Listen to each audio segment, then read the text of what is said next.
దేవుడు దీవించినటువంటి గృహము ఎలా ఉంటుంది? ఒక విషయాన్ని నేర్చుకున్నాం.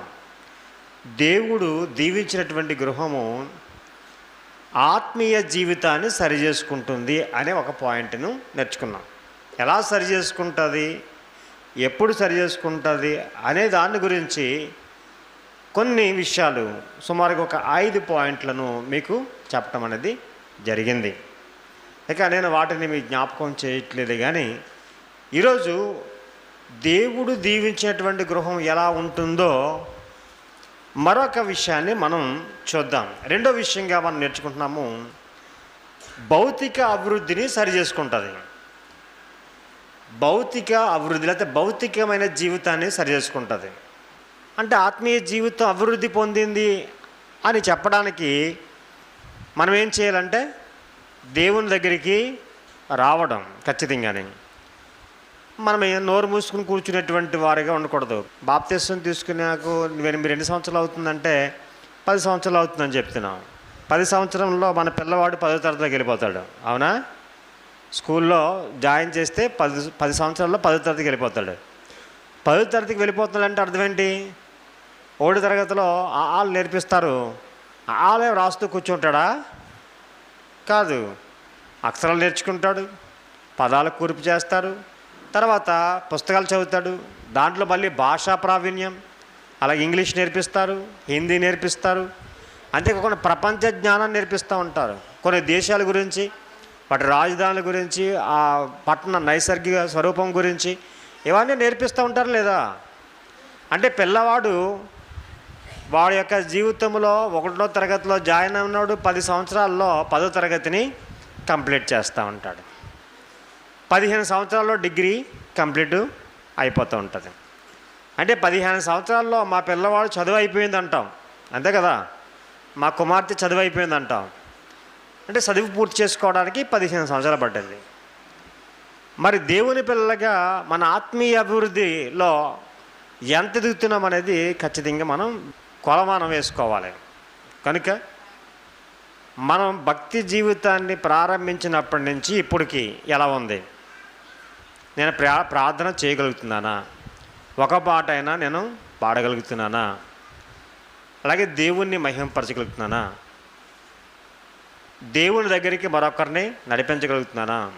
దేవుని యొక్క వాక్యాన్ని మరొకరికి చెప్పగలుగుతున్నానా? ఇవన్నీ మనం ఆలోచన చేసుకోవాల్సిన వారంగా ఉన్నాము. ఇదే ఆత్మీయమైన అభివృద్ధి. ఇప్పుడు మనం నేర్చుకునేది భౌతికమైన అభివృద్ధి.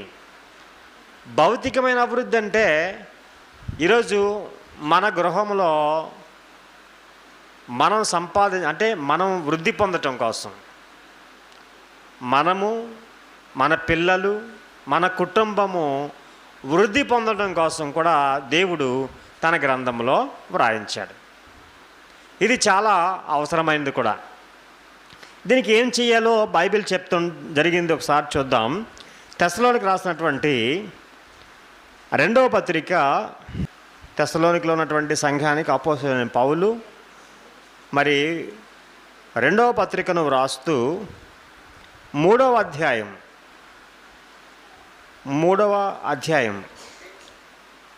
10 నుండి 12 వచనాలను చదువుదాం. మరియు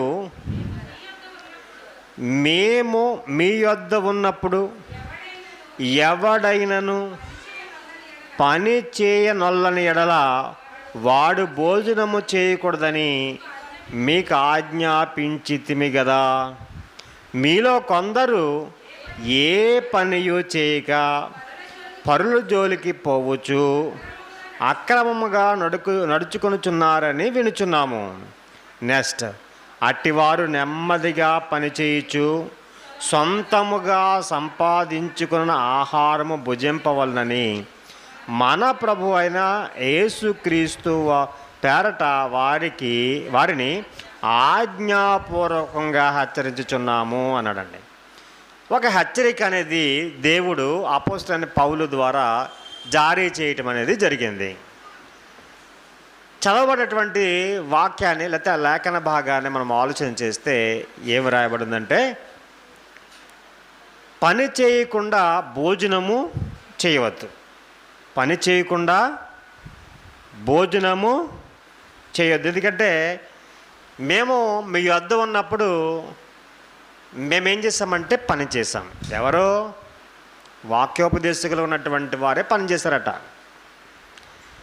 చూడండి 8వ వచనం చదువుతున్నాను.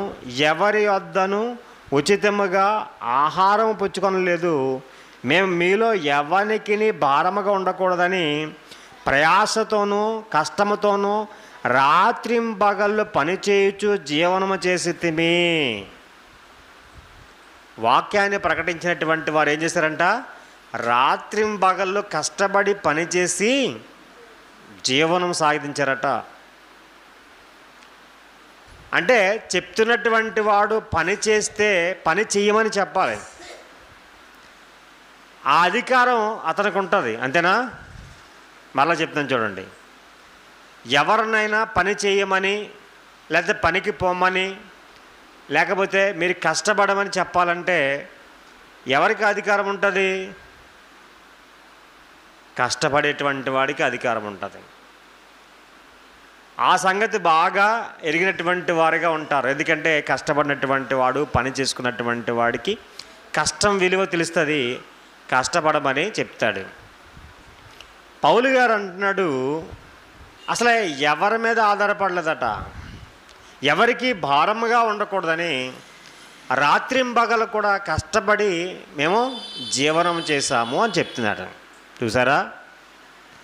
అంటే ప్రారంభ శతాబ్దములో సంఘాన్ని నడిపించేటువంటి నాయకులు కూడా ఏం చేశారట? పని చేశారు. ఈరోజు చూడండి, చాలామంది ఏ పని చేయకుండానే సువార్థికులుగా బయలుదేరేశారు. మోసముతో బ్రతుకుతున్నారండి. ఏం చేస్తున్నారు? మోసం. ఇప్పుడు నేను ఆరాధనకు వచ్చాను, ఇప్పుడు నేను ఏ పనిలో ఉన్నాను? దేవుని పనిలో ఉన్నాను. ఇప్పుడు నేను దేవుని పని చేస్తున్నాను, దేవుని వాక్యాన్ని ప్రకటన చేసేటువంటి పనిలో ఉన్నాను, సువార్తను ప్రకటించేటువంటి పనిలో నేనున్నాను. దీనివల్ల నేను జీతం పొందొచ్చు. అలాగని ఏ పని చేయకుండా ఖాళీ కూర్చొని మరి నేను బ్రతకాలంటే బ్రతకగలనా? సరే, నేను సువార్త పనిలో ఉన్నాను. మరి అందరూ సువార్త పనిలో ఉన్నారా? స్థానిక సంఘంలో ఉంటున్న అందరూ ఉండరు. ఎవరొకరు ఏదో పని చెయ్యాలి. ఈరోజు సమాజాన్ని ఆలోచన చేస్తే ఒక తండ్రి కష్టపడుతున్నాడు, మిగిలినటువంటి వారు ఖాళీగా ఉంటారు. ఇక్కడ వ్రాయబడింది ఏంటంటే పరుల జోలికి వెళ్ళిపోతారంట. ఇలా కష్టపడకపోతే అడిగెళ్తారు, వాళ్ళ ఇంటికి వెళ్ళి వీళ్ళ ఇంటికి వెళ్ళి, ఏంటంటే ఖాళీగా ఉంటాడు కదా. ఖాళీగా ఉన్నప్పుడు ఏం చేయాలో అర్థం కాదు. చూడండి ఎలా రాస్తాడు ఇక్కడ. మరలా చూడండి 10వ వచనం, 3వ అధ్యాయం తెస్సలోనికీయులకు రాసిన 2వ పత్రిక 3వ అధ్యాయము 10 నుంచి అవుతున్నాం కదా. మరియు మేము మీ వద్ద ఉన్నప్పుడు ఎవడైనను పని చేయనొల్లని ఎడల వాడు భోజనము చేయకూడదని మీకు ఆజ్ఞాపించితిమి కదా అన్నాడండి. భౌతిక అభివృద్ధిలో భాగం ఏంటంటే పని చేయాలి. ఖచ్చితంగా పని చేయకపోతే ఏం చేయకూడదట? అలా చేస్తున్నారు ఎవరైనా? ఈరోజు నేను ఏ పని చేయలేదు, ఏ రూపాయి సంపాదించలేదు కాబట్టి నేను భోజనం చేయను అనుకున్నటువంటి కుటుంబం ఉందా? లేదు. మనం బ్రతికిదే దేనికోసం? భోజనం కోసం కదా అని చేసేస్తున్నాం. కానీ పౌలు గారి లెక్క వేరే, బైబిల్లో దేవుడు చెప్పినటువంటి లెక్క వేరే. ఈ లెక్క ప్రకారంగా ప్రతి ఒక్కరు కూడా పని చేస్తే ఏమొస్తుంది? జీతం వస్తుంది. అంతేనా? పని చేస్తే జీతం వస్తుంది. జీతం వస్తే మనం భోజనం తినవచ్చు. ఒకవేళ జీతం రాకపోతే మనం భోజనం చేయడానికి లేదు.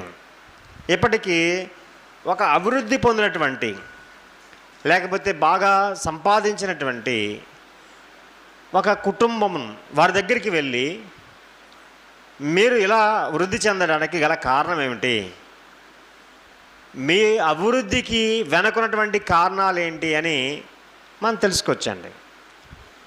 ఒకసారి తెలుసుకుంటే కనుక వారు అభివృద్ధికి గల కారణాలు చెప్తారండి ఖచ్చితంగా. ఈరోజు అభివృద్ధికి గల కారణం మనలోనే ఉంది. దరిద్రానికి కూడా కారణం మనలోనే ఉంది. అర్థమవుతుందా? దరిద్రానికి గల కారణం కూడా ఎవరైనా ఉంది, మనలో ఉంది. బైబిల్ చెప్పిందండి, నేను చెప్పిన మాట కాదు. ఇక్కడ ఏమన్నాడంటే కష్టపడి పని చేయాలి, పని చేస్తేనే భోజనం చేయాలి. ఒకసారి చూడండి, సామెతల గ్రంథాన్ని ఒకసారి చూడండి. సొలొమోను గారు కూడా రాస్తారు. సామెతల గ్రంథం 6వ అధ్యాయం 10వ వచనం చదవండి. ఇక కొంచెము నిద్రించదునని, కొంచెము కొనుకెదనని, కొంచెము సేపు చేతులు ముడుచుకొని పరుండదునని నీవనుచుందువు.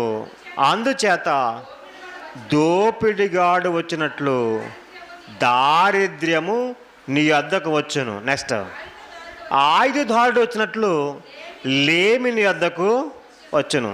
మీకు అర్థమైందా? అంటే ఒక లేమికి, దరిద్రానికి ముఖ్యమైన మెట్టు ఏంటంటే బద్ధకం. ఏంటండి? బద్ధకం. యాక్చువల్గా ఉదయమే ఎన్ని గంటలు లేవాలి? సూర్యుడు ఉదయించక ముందే మనం లేవాలి. ఒకవేళ లేకపోవడానికి కూడా కారణం ఉందండి ఒకటి. ఎందుకంటే ఒక మనిషి సగటున నిద్ర అంటే ఆరోగ్యకరంగా ఉండటం కోసం నిద్రపోవాల్సిన సమయం ఎంత అంటే 6 గంటలు అని చెప్తున్నారు. 2 గంటలు, కనీసం 6 గంటలు, లేకపోతే 7 గంటలు నిద్రపోవాలండి ఖచ్చితంగా మనిషి. ఇప్పుడు రాత్రి 9 గంటల పడుకున్నాడు అనుకుందాం, నిద్రపోయాడు. 9 to 10, 10 to 11, 11 to 12, 12 1 గంట, 1 గంట 2, 2 to 3, 3 to 4, 4 గంటలు లేచిపోవచ్చండి 9 గంటలు పడుకుంటే. 10 గంటలు పడుకుంటే 5 గంటలు లేస్తాడు. 11 గంటలు పడుకుంటే 6 గంటలకి, అంతే కదండి. అంటే ఒకవేళ నిజంగా రాత్రి 11 అయినా 6 గంటలు లేవచ్చండి. ఒకవేళ 12 అయిపోయింది అనుకోండి, 7 గంటలకు లేవచ్చు. ఇది లెక్క. అంటే మన యొక్క ఆరోగ్యాన్ని ఆలోచించేసి ఒకవేళ తీసుకుంటే కానీ, రెస్ట్ తీసుకుంటే.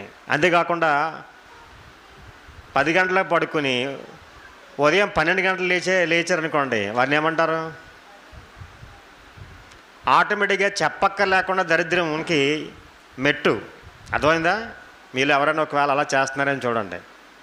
సెలవు దినం కదా, పర్వాలేదు, ఇంకేమీ కాదనుకుంటే మీ ఇంటికి మీరే దారిద్ర్యాన్ని తెచ్చుకున్నట్టు. అంతేనా? మరోసారి మార్చదండి 10వ వచనం. ఇంకా కొంచెము నిద్రించేదను, కొంచెము కొనుకెదను, కొంచెము సేపు చేతులు ముడుచుకుని పరుండేదను నువ్వు అనుకుంటే అందుచేత దోపిడిగాడు వచ్చినట్లు దారిద్ర్యము నీ వద్దకు వచ్చును. ఆయుధాడు వచ్చినట్లు లేమి. లేమి అనేది ఎవరి చేతిలో ఉందండి? మన చేతిలో ఉంది లేమి తెచ్చుకోవటం. దరిద్ర్యం అనేది ఎక్కడంటే మన దగ్గర ఉందటండి, బైబిల్ చెప్పింది. కనుక ఖచ్చితంగా ఒక సహోదరుడు రాత్రికాల సమయంలో అంటున్నాడు, నేను రాత్రి 1 గంటకు పడుకున్నా కానీ ఉదయం 4 గంటలు లేచి అలవాటు ఉంది అంటున్నాడు. నిజమే, కొంతమంది అలా అలవాటు చేసుకుంటారు. కొంతమంది మనసులో ఫిక్స్ చేసుకుంటారన్నమాట, అబ్బో రాత్రి నాకు అసలు నిద్ర లేదు లేదు లేదు లేదు లేదు అనుకుంటుంటారన్నమాట.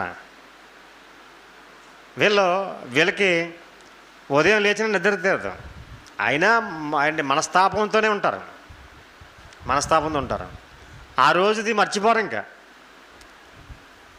ఆ రోజు అయిపోయిందని మర్చిపోరండి. అంటే ఆ రోజు నేను నిద్రపోలేదనేటువంటిది అలాగే జ్ఞాపకం ఉంచుకుంటారు. కాదు, ఒకవేళ మనకి అవకాశం ఉన్నటువంటి సమయంలో నిద్రపోవచ్చు, కానీ ఉదయమే లేవాలండి. యేసుక్రీస్తు వారికి ఒక మంచి అలవాటు ఉంది.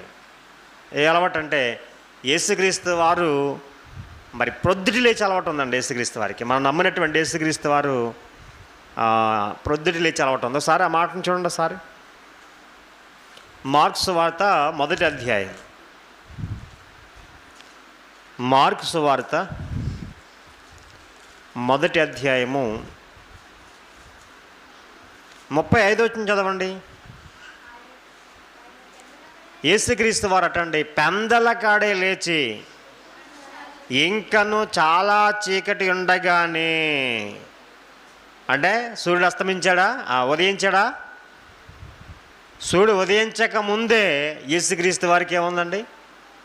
లేచే అలవాటు ఉందట అండి. పోనీ ఆయన త్వరగా నిద్రపోయే అలవాటు ఉందా యేసుక్రీస్తు వారికి? ఏమన్నా ఉందండి? యేసుక్రీస్తు వారు మనలాగా నిద్రపోలేదండి. ఈ భూమి మీద 33.5 సంవత్సరాలు బ్రతికినా 100 ఏళ్ళతో సమానం. పోనీ 3.5 సువార్త చేసిన 35 సంవత్సరాల సువార్త చేసినతో సమానం అండి. ఎందుకంటే ఆయనకు ఉన్నటువంటి ఒక విధి ఉంది. ఆ మాటను కూడా మీకు చూపించాలి. లూకా సువార్త 21వ అధ్యాయం. లూకా సువార్త 21వ అధ్యాయం 37 వచ్చింది చదవండి. ఆయన ప్రతిదినము పగటియందు దేవాలయములో బోధించుచు, నెక్స్ట్ రాత్రి వేళ ఒలీవ కొండకు వెళ్ళుచు కాలము గడుపుచూ ఉన్నాడంట. రాత్రి వేళకి వెళ్ళిపోయాడు అంటండి ఒలీవ కొండకి వెళ్ళిపోయి ఏం చేస్తాడైనా? ఏం చేస్తాడండి?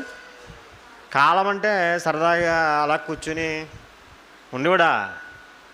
ఒలీవ కొండ అనేది యేసుక్రీస్తు వారి యొక్క ప్రార్థనా స్థలం. యేసుక్రీస్తు వారి యొక్క ఏంటండి అది? ప్రార్థనా స్థలం అయింది. ఎందుకంటే నక్కలకు బొరియలు ఉన్నాయట అండి, ఆకాశ పక్షులకు గూళ్ళు ఉన్నాయి, ఉన్నాయా? మనుష్య కుమారునికి తలవాల్చుకుంటకు ఏం లేదన్నాడు? చోటు లేదట, స్థలం లేదట. మీకు అర్థమవుతుందా? మనందరికీ స్థలం ఉంది, కానీ యేసుక్రీస్తు వారికి స్థలం లేదండి. యేసుక్రీస్తు వారికి ఇదంతా అయిందే, సకల సృష్టి అయింది. కానీ మనకులాగా బద్దకించడానికి ఆయన, మనకులాగా దేవుని పని చేయకుండా ఉండటానికి ఆయన రాలేదండి. దేవుని పని మీద వచ్చాడు. దేవుని పని మీద ఆయన ఏం చేశాడు? ఉన్నాడు. చూడండి, ఒక మాటను మీకు చూపిస్తాను. 14వ అధ్యాయం మత్తయి సువార్త 23 చదవండి. ఆయన ఆ జన సమూహములను పంపివేసి ప్రార్థన చేయుటకు ఏకాంతముగా కొండ ఎక్కిపోయి సాయంకాలం అయినప్పుడు ఒంటరిగా ఉండేను. అంటే ఒంటరిగా ఉండేవాడు అటండి. ఎవరు? యేసుక్రీస్తు వారు. ఎక్కడ ఉండేవాడు? ఆ ఒలీవ కొండకి వెళ్ళిపోయాడు. ఎందుకు వెళ్ళిపోయాడు? ప్రార్థన చేయటానికి. పగలు ఏం చేసేవాడు? సువార్త ప్రకటించేవాడు. అది పనా కాదా చెప్పండి? సువార్త ప్రకటన పనే. సువార్త ప్రకటన అనేది యేసుక్రీస్తు వారికి దేవుడిచ్చినటువంటి పని. ఆ పనిని చేశాడట ఎవరు? యేసుక్రీస్తు వారు. చూడండి ఒక మాట, యోహాను సువార్త 17వ అధ్యాయం 4వ వచనం. చేయుటకు నీవు నాకిచ్చిన పని నేను సంపూర్ణముగా నెరవేర్చి భూమి మీద అది, అంటే యేసుక్రీస్తు వారికి దేవుడిచ్చినటువంటి పనిని సంపూర్ణముగా నెరవేర్చి భూమి మీద దేవుణ్ణి మహింపరచడట. అంటే నీకేమర్థమవుతుంది? యేసుక్రీస్తు వారు ఆయనకి అప్పగించినటువంటి పనిలో ఏ లోపము లేదు. పని చేశాడు. ఇప్పుడు క్రైస్తవునిగా లేకపోతే దేవుని బిడ్డలుగా మనం కూడా ఏం పని చేయాలి? మన భౌతిక అభివృద్ధి కోసం పని చేసుకోవాలి. పని చేస్తేనే కానీ ఏం చేయకూడదు? భోజనము చేయకూడదు. ఒకవేళ అలా పని చేయకుండా ఉంటే ఏమైపోతామంటే అక్రమము చేసేవారు అన్నాడండి. ఏమన్నాడు? అక్రమం చేసేవాడు, అక్రమంగా నడుచుకునేటువంటి వారు అయిపోతామంట. మళ్ళీ చూడండి ఒకసారి తెస్సలోనికి రాసినటువంటి రెండవ పత్రిక 3వ అధ్యాయం 11వ వచనం. మీలో కొందరు ఏ పని చేయక పరుల జోలికి పోవచ్చు, ఇదిగోండి దీన్ని అన్నాడు, ఏమన్నాడు? అక్రమము. అంటే ఏ పని చేయనటువంటి వాడిని ఏమన్నాడండి? అక్రమము అనమాట. క్రమం అంటే పని చెయ్యాలి. అర్థమవుతుందండి? నాకు ఏ పని లేదని ఏ స్త్రీ, ఏ బిడ్డలు, ఆడబిడ్డలు కూడా అనుకోకూడదు, పురుషులు కూడా నాకు పని లేదనుకోకూడదండి. ఏదో ఒక పనిని తల్లిదండ్రులుగా మనకన్నటువంటి వారికి చేసి చూపించాలి. ఖాళీ ఉండకూడదు. ఖాళీ ఉండటం అలవాటు చేసుకున్నామా మనకేమొస్తుంది చెప్పండి? లేమి. అవునా కదా? లేమొస్తుంది. అది గురించే నేను పని చేస్తున్నటువంటి వారందరినీ కూడా అప్రిషియేట్ చేస్తాను. వారిని ఇబ్బంది పెట్టకూడదు అనుకుంటూ ఉంటాను maximum.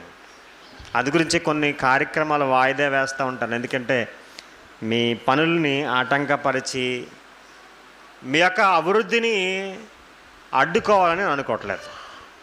At the same time దేవుని పని చేసే రోజు కూడా దేవుడు ఇచ్చాడు. ఇవ్వలేదా? ఆ రోజున దొంగలించొచ్చా?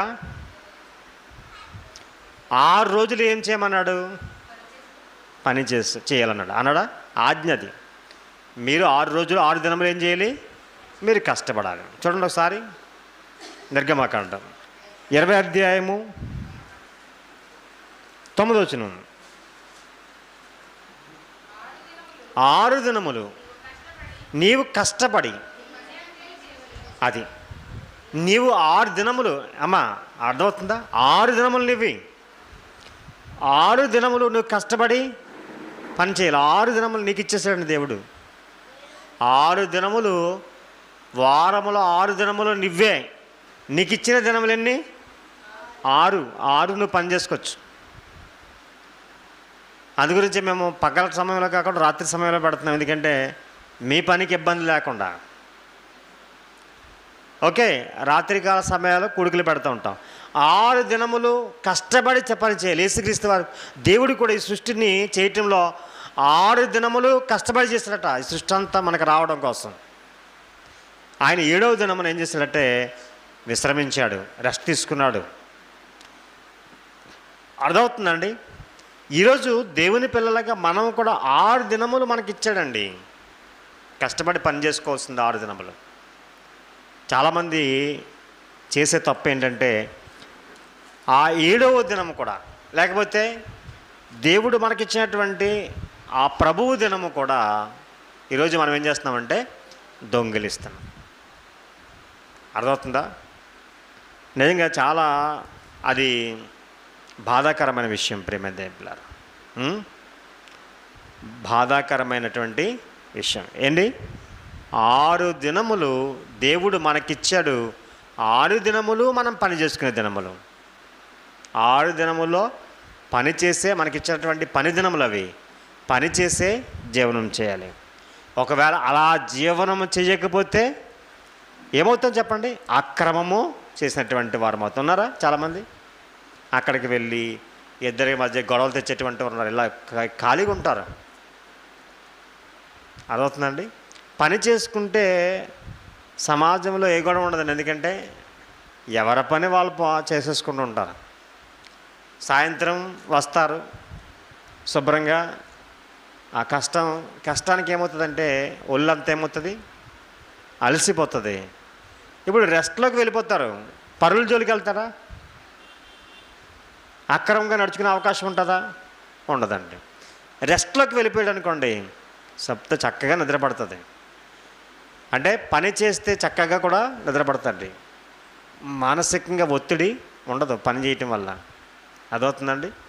కనుక ఒక మాట మన పెద్దలు సామెత చెప్తారన్నమాట, అన్ని వ్యాధులకు పరమౌషధం పని అంట. అర్థమవుతుందా? అదేంటి వ్యాధులకు పని ఏంటంటే అదే అంటే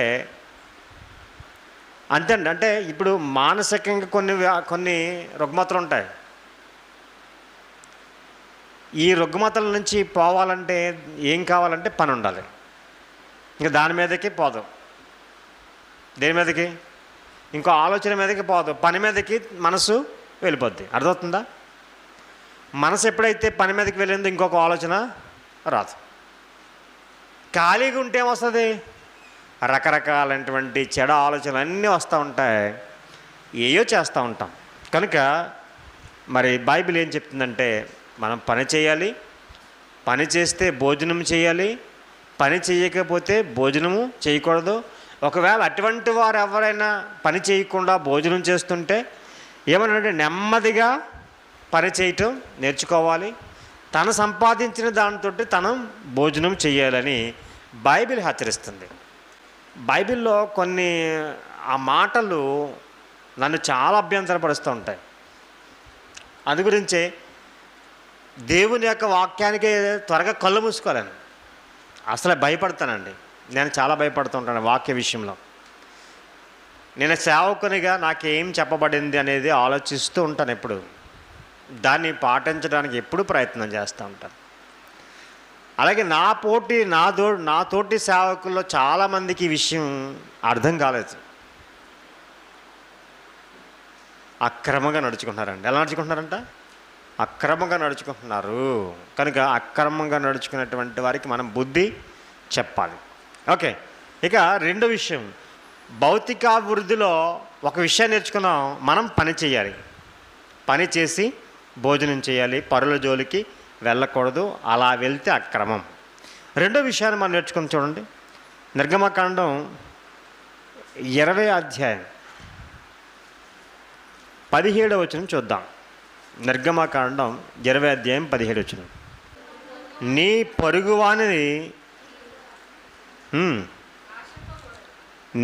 పొరుగువాని ఇల్లు ఆశింపకూడదు. నీ పొరుగువాని భార్యనైనను, అతని దాసునైనను, అతని దాసునైనను, అతని ఎద్దునైనను, అతని గాడిదైనను నీ పొరుగువాని దగ్గర దేనిని ఆశింపకూడదు అని చెప్పాను. ఎక్కువ ఈరోజు ఇతరులు ఆశించేటువంటి ఆలోచన మనుషుల్లో ఉంటుంది. అలా ఆశించడం వల్ల కూడా ప్రాబ్లం. ఎందుకంటే మన పొరుగు వాడిని ఎప్పుడైనా మనం తీసుకుంటే అది వాళ్ళ దగ్గర బాగుంటుంది. ఒక వస్తువు తీసుకుంటే మన దగ్గరికి వచ్చేటప్పటికి పోయిందనుకోండి, ఇప్పుడు మనం తీసుకున్న దానికంటే ఎక్కువ అవుతూ ఉంటుంది. ఇప్పుడు వారి ద్వారా ఏమొస్తుందండి? మాటలో తప్పదు, వారికి వస్తువు ఇవ్వటం కూడా తప్పదు. అవునా కదా? అది ఏదైనా సరే, అది డబ్బు రూపేనా, వస్తు రూపేనా, ఏదైనా పొరుగు వాని మీద ఆధారపడేటువంటి స్థితి దేవుని పిల్లలకు ఉండకూడదు. అర్థమవుతుందండి? అంటే ఎవరికి వారే స్వయం సమృద్ధి కలిగి ఉండాలి. ఉదాహరణకి నేను మామూలుగా చెప్తున్నాను, మా గృహము సుమారుగా జనారణ్యానికి 1 కిలోమీటర్లో ఉంటుంది. మీరు అదే చూసిందే కదా. ఒకవేళ జనావాసానికి సమీపముగా మా గృహము లేదు. ఇప్పుడు మీ గృహాలు ఎలా ఉన్నాయంటే, మీ ఇంటి ప్రక్కన మరో గృహం, మీ ఇంటి ప్రక్కన ఇంకో గృహం, ఆ ప్రక్కన ఈ ప్రక్కన కొన్ని గృహాలు ఉన్నాయి. మరి మా గృహం ఎక్కడుంది? మీరు చూసారు కదా. జనావాసానికి 1 కిలోమీటర్ దూరం వెళ్ళాలి మరో గృహానికి వెళ్ళాలంటే. ఇప్పుడు మేము ఏదైనా మా ప్రక్కవారిని ఆశించడానికి ఏమైనా ఉంటుందా? ఉండదండి, ఉండదు. పోనీ చేయబోదులు ఇచ్చుకుంటాకి ఏమైనా ఉంటుందా? ఉండదు. మా నాన్నగారు ఒక 5-6 కొడవల్లో చేయించేవారు. అర్థమవుతుందండి? 1 డజన్ పారలు, ఒక 4 గుణపములు. ఏంటి అప్పుడు వ్యవసాయ పని కాబట్టి వ్యవసాయ పనిముట్లుగా వాటిని చేసేవారు అన్నమాట. ఏదైనా ఒక వస్తువు అంటే దాని స్పేర్ ఇంకొకటి రెడీగా ఉంచేవారు. అంటే ప్రక్కవారిని అడగడానికి అవకాశం లేదు కాబట్టి. నాకు తెలిసి మేము మరొకరికి వస్తువు ఇచ్చినటువంటి వారమే తప్ప మరొకరి దగ్గర చేయబదులుగా లేకపోతే వస్తువుని తీసుకున్నటువంటి వారం కాము మా జీవితంలో. ఎందుకంటే మా నాన్నగారు చిన్ననాటి నుంచి మమ్మల్ని పెంచినప్పటి నుంచి మేము చూస్తున్నప్పుడు ప్రతిదీ కూడా మరొకరికి ఇవ్వటమే. దొమ్మేటి మంగిశెట్టి గారని ఆ పొలానికి వచ్చేవారు. పొలానికి వచ్చినటువంటి వారికి వస్తువు ఉండేది కాదు, ఇచ్చేవారు నాన్నగారు.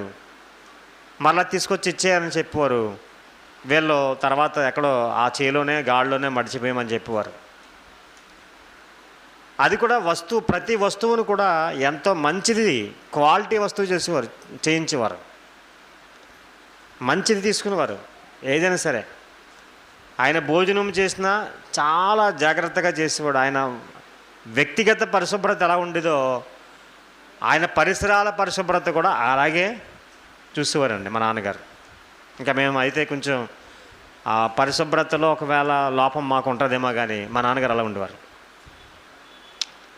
ఎందుకు ఈ విషయం చెప్తున్నానంటే బైబిల్ చెప్పింది ఆజ్ఞ మనకి. బైబిల్ ఏం చెప్పిందంటే నీ పొరుగు వారిని దేనిని ఆశించకూడదు. అంటే ఇప్పుడైతే ఎద్దులు లేవు, అప్పుడు ఏం చేసేవారు తెలుసా అండి? మీ ఎడ్లు ఇస్తారా, మేము అరగ్గు దున్నుకోవాలి అనేవారు, అంతే కదా. ఇక్కడ ఏమన్నాడు మరలాసారి చదువుతున్నాను చూడండి, నీ పొరుగు అనేది ఏది ఇల్లు ఆశింపకూడదు. ఇంకొక ప్రక్కన ఉన్నటువంటి ఇల్లు ఒకసారి ఇస్తారని, నీ పొరుగువాని భార్యనైనను, అతని దాసుడినైనను, అతని దాసినైనను, అతని ఎద్దునైనను, అతని గాడిదనైనను, నీ పొరుగువాని ఏదైనాను ఆశింపకూడదని దేవుడు చెప్పాడు. ఇశ్రాయేలుకి ఆజ్ఞ అండి అది, ఏది ఆశించకూడదు. అర్థమవుతుందండి? దీనిలో ఉన్నటువంటి భావం ఏమిటంటే మనం ఎవరికి వాళ్ళమే స్వయం సమృద్ధి కలిగి ఉండాలి. మొట్టమొదటి చూసాము పని చెయ్యాలి, పని చేసి భోజనం చేయాలి. రెండోది చూసాము భౌతిక అభివృద్ధిలో స్వయం సమృద్ధి కావాలి. మనకి మన వస్తువులు మనమే సమకూర్చుకోవాలి, బైబిల్ చెప్తుంది. ఇక మూడో విషయాన్ని చూద్దాం. సామెతల గ్రంథం 5వ అధ్యాయం. సామెతల గ్రంథం 5వ అధ్యాయము 8 నుండి 10 వచనాలు చదువుదామండి. సామెతల గ్రంథం 5వ అధ్యాయము 8 నుండి 10 వచనాలు.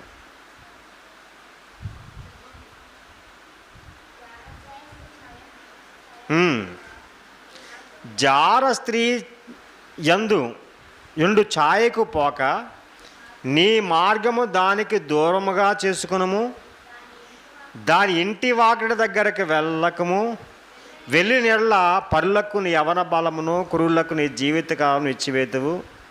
నెక్స్ట్ 10వ వచనం, నీ ఆస్తి వలన పరులు తృప్తి పొందుదురు, నీ కష్టార్జితము అన్యుల ఇల్లు చేరును అన్నాడండి. అది అంటే నీ ఆస్తి పరుల పాలైపోద్దట. దేవుడు కొన్ని సూత్రాలు చెప్తాడండి. పర్వాలేదు అనుకుంటే చాలా ప్రమాదం అండి. పర్లేదు అనుకుంటున్నారు. ఈరోజు సమాజంలో చాలామంది ఏమీ కాదు అనుకున్నారండి.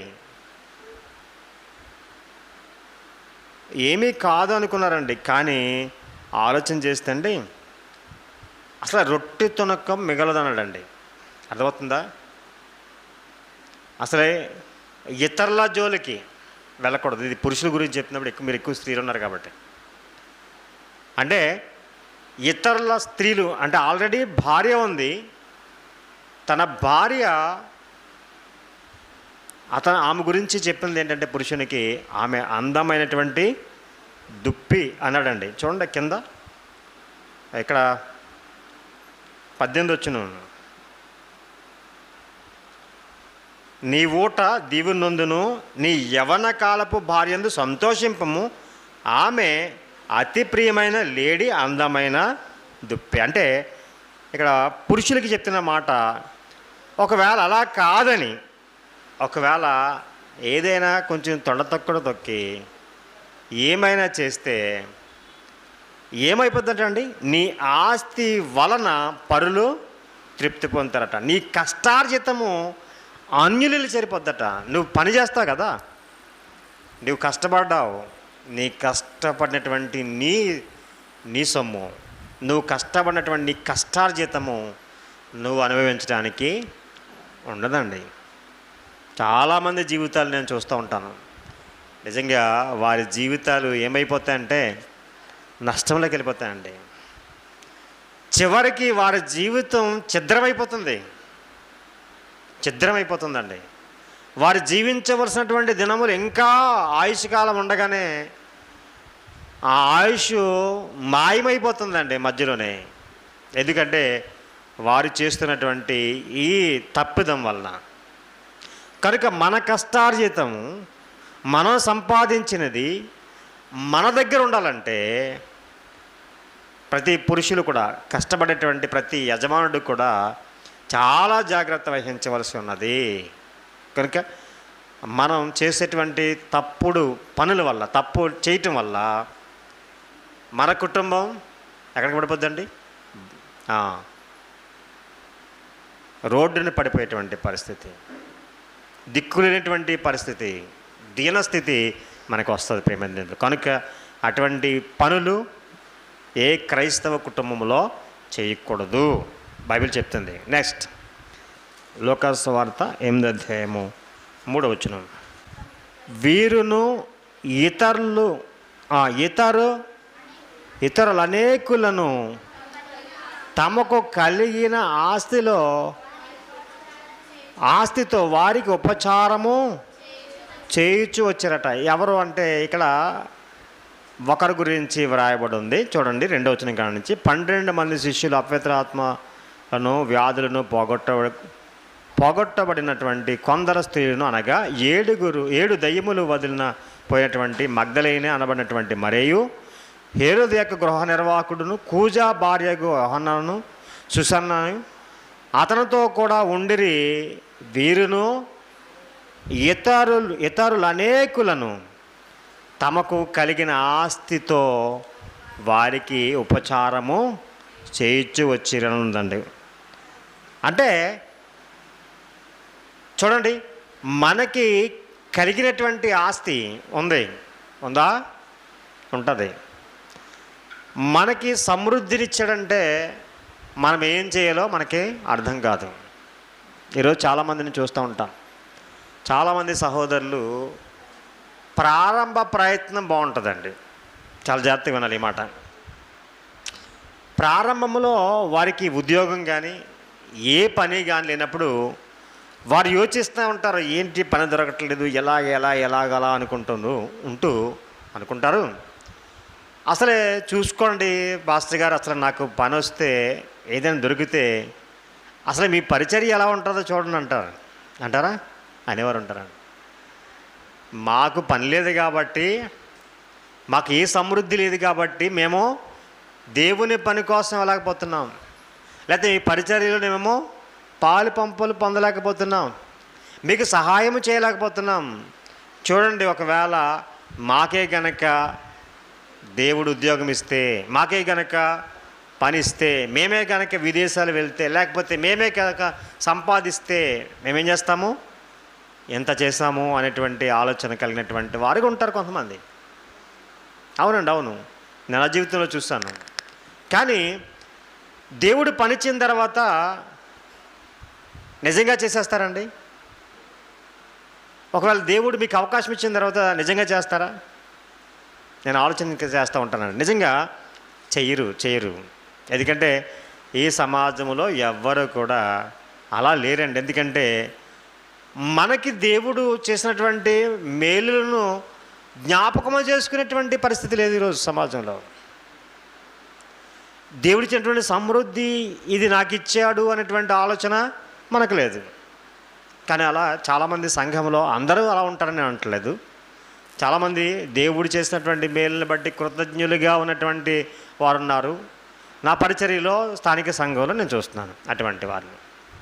కానీ కొందరు గురించి నేను మాట్లాడుతున్నాను, కొందరు ఇక్కడి గురించి స్థానిక సంఘం గురించే మాట్లాడట్లేదు. ఈ సమాజంలో, క్రైస్తవ సమాజంలో ఉన్నారు. అవునండి. నేను ఒకరోజు సేవా పరిచర్య చేస్తున్నప్పుడు నన్ను ఒక సహోదరుడు అడిగాడు ప్రశ్న. ఏంటంటే, ఏమండి మీ స్థానిక సంఘం నుంచి మీకు ఎంత ఇన్కమ్ వస్తుందని అడిగాడు. నేను చెప్పా, మా స్థానిక సంఘం నుంచి ఎంత ఇదిగో ఈ వారం ఎంత వచ్చింది అని చెప్పాను. ఒకసారి ఆశ్చర్యపోయాడు, ఏంటండి మీ సంఘంలో విదేశాల్లో లేరా, విదేశాలు ఎవరు వెళ్ళలేదా అంటున్నాడు. అంటే ఆల్రెడీ వాళ్ళ సంఘంలో విదేశాల్లో వెళ్ళారు. అంటే అర్థం ఏంటి? విదేశాలు వెళ్తే ఏం చేస్తారు? ఆ సంఘంలో సమృద్ధి ఉంటుంది, ఆ సేవకుడికి ఇంకేమీ లోటు ఉండదంటే ఆలోచన ఉన్నారు. కానీ మా స్థానిక సంఘంలో ఖచ్చితంగా విదేశాలు వెళ్ళినటువంటి ప్రతి ఒక్కరూ 10వ భాగాన్ని మాకు పంపించేయవలసిందే. ఏమన్నాడండి? 10వ భాగాన్ని పంపించేయాలట. అంటే ఒకవేళ 20,000 జీతం తీసుకుంటే 2,000 సంఘానికి పంపించేయాలట. ఉద్యోగం చేస్తున్నటువంటి వాడు ఒకవేళ ఏదైనా ఎంత తీసుకున్నది నెలసరికి తన జీతం వచ్చిన వెంటనే పంపించాలి. లేకపోతే ఆయనే ఫోన్ చేస్తాడట, ఈ నెల ఎందుకు పంపించలేదని. వాళ్ళు చెప్తారట, ఈ నెల జీతం రావటం మాకు ఆలస్యమైందని చెప్తారట. ఎలా ఉంది చూసారా? అంటే అతను అంటున్నాడు ఇలాగని చెప్తున్నాడు. మరి అలా లెక్కేస్తే, అప్పుడు నాకు లెక్కేస్తే ఆ రోజుల్లో నాకు చెప్పినటువంటి సోదరుల రోజుల్లో విదేశాల్లో ఉన్నటువంటి వారి సంఖ్యను ప్లస్ ఒకవేళ నాకు ఇన్కమ్ ఒకవేళ మీరు చెప్పినట్టుగా నాకు ఒకవేళ ఇన్కమ్ వస్తే నెలకి మీకు ఇచ్చినట్లుగా ఇస్తే నాకు 25,000 వస్తుందని అన్నానండి. ఆ రోజు లెక్క పెట్టాను. ఆ రోజు విదేశాల్లో ఉన్నటువంటి సహోదరులు అయితే స్థానిక సంఘం నుంచి ఉన్నటువంటి వారిని లెక్క వేస్తే ఎంత నెలకి 25,000 రావాలండి అన్నాను నేను. ఆలోచించండి. ఆ రోజు కాదు, ఈరోజు కూడా స్థానిక సంఘం నుంచి విదేశాల్లో ఉన్నారు, ఉద్యోగం చేస్తున్నటువంటి వారు ఉన్నారు, అక్కడక్కడ పనికి వెళ్తున్నటువంటి వారు ఉన్నారు. ఇవన్నీ ఆలోచన చేస్తే ఎంత రావాలంటే అంత రావాలా?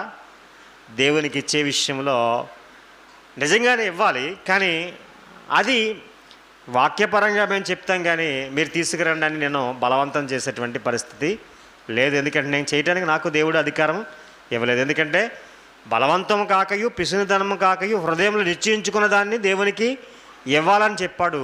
నేను బలవంతం చేసి మీరు ఇస్తే తర్వాత నా గురించి, ఇప్పుడు ఒకరి గురించి నేను ఎలా మాట్లాడానో నా గురించి మరొక సేవకుడు ఖచ్చితంగా మాట్లాడతాడా? అప్పుడు దేవునికి మహిమ కాదండి. కనుక దేవుని పని కోసం ఇస్తున్నారు, నేను అప్రిషియేట్ చేస్తున్నాను స్థానిక సంఘాన్ని. అలాగే ఒకవేళ మీరు ఇవ్వకపోతే ఎవరొకరి ద్వారా దేవుడు ఇస్తున్నాడు, అది వేరే. కానీ మీకు ఆశీర్వాదకరం. ఇక్కడ చూస్తే వీళ్ళంట అంటే దానితో దేవుని పరిచర్య చేసేటువంటి వారికి ఉపచారం చేశారట. మనకున్నటువంటి ఆస్తితో దేవుని పరిచర్య చేసేటువంటి వారికి ఉపచారం చేస్తామా? నిన్నటి దినము 2 దినములు పెంతుకొస్తు పరిశుద్ధ సంఘం ఉంది కదండి, నడిగాడులో 2 రోజులు మీటింగ్ జరిగినాయి. కూడా ఖచ్చితంగా మీరు రావాలని చెప్పడం జరిగింది. వెళ్తే అక్కడ ఉన్నటువంటి స్థానిక సంఘాన్ని ఫొటోస్ విజువల్స్ చేస్తాను తర్వాత ఎప్పుడైనా. నన్ను లోపలికి వెళ్ళిన తర్వాత కూర్చుని అప్పుడు చూశానండి, ప్రతి పిల్లలు మొదలుకొని పెద్దవారి వరకు కిందే కూర్చున్నారండి. నేను చెప్పింది ఒకవేళ అబద్ధమైతే మీరు ఎప్పుడైనా ఆదివారం పూట ఒకసారి వెళ్ళండి అక్కడికి. వాళ్ళకి మరలా ఎప్పుడో మధ్యలో జరుగుతుంది, ఏదో రోజు శనివారం అనుకుంటా, అప్పుడు కూడా వెళ్ళండి. సుమారుగా నేను చెప్తున్నాను కదండి, 200 మంది పైనే వాళ్ళ కింద కూర్చున్నారండి. ఎక్కడ కూర్చున్నారు? కింద కూర్చున్నారు. ప్రార్థన చేసిన వెంటనే మోకాళ్ళే వేస్తున్నారు. అంతేకాకుండా వాళ్ళ భక్తి విషయంలో నేను 2 రోజుల్లో నేను గమనించింది, ప్రార్థన చేసిన వెంటనే మోకాళ్ళు వేస్తున్నారు ప్రార్థన చేద్దామంటే. రెండోది, అందరు కింద కూర్చున్నారు. వారు కూర్చున్న సమయం ఎంత అంటారా? 6:30 గంటలకు ఆయన ప్రారంభిస్తే 10:30 గంటల వరకు వాళ్ళ కింద కూర్చున్నారండి. ఇప్పుడు చెప్పండి. మన వారు నాకు ఫిర్యాదు వచ్చింది, ఏంటి తెలుసండి, పాస్టర్ గారు మీరు ఎక్కువ సమయం చెప్తున్నారు అట, మీరు ఇలాగే చెప్తే వేరే సంఘానికి వెళ్ళిపోతామంటున్నారు అన్నారు. నేనేం చెప్పాను తెలుసండి, ఓకే అఫ్కోర్స్ వెళ్ళిపోవచ్చు, ఎందుకంటే మీ ఇష్టాన్ని నేను కాదనలేను. ఎందుకంటే మీ ఇష్టాన్ని నేను కాదని అనటానికి నేను లేదు. ఎందుకంటే మీ ఇష్టం, ఎందుకంటే అది దేవుని యొక్క వాక్యపరంగా అది కరెక్ట్ అనుకుంటే మీరు వెళ్ళొచ్చు, నో ప్రాబ్లం, నిరభ్యంతరంగా మీరు వెళ్ళిపోవచ్చు. కానీ దేవుని కొరకు బ్రతకాలి, పరలోకానికి వెళ్ళాలి అని అనుకుంటే ఇరుకుగానే ఉంటుంది మార్గం, ఇరుకుగానే ఉంటుందండి. అది సంకుచితంగానే ఉంటుంది, విశాలంగా ఏముండదు. దేవుని యొక్క మాటల గద్దింపే ఉంటుంది, దేవుని యొక్క ఆలోచనలే ఉంటాయి. ఏదో మిమ్మల్ని మీ మనసులను సంతోషపరిచేలాగా కొన్ని డైలాగ్స్ లేకపోతే పెట్టకథలు ఏమీ ఉండవు.